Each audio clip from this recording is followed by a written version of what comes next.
నమస్తే మిత్రులారా. ఈరోజు మనము వార్తాపత్రికలు చూసినట్లయితే ప్రతిరోజు రోడ్డు ప్రమాదాలు చాలా తీవ్ర స్థాయిలో జరుగుతున్నాయి. ఇవన్నీ చూసినట్లయితే ఈ ప్రమాదాలంటి కారణం మానవ తప్పిదాలే అని మనకు అర్థమవుతుంది.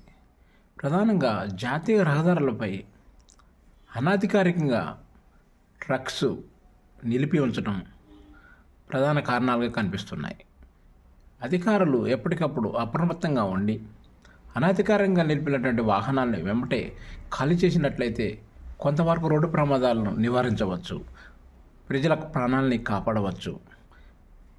మనం కూడా కొంచెం వేగాన్ని తగ్గించుకున్నట్లయితే మన ప్రాణాలని, మన కుటుంబాలని మనం కాపాడుకోవచ్చు.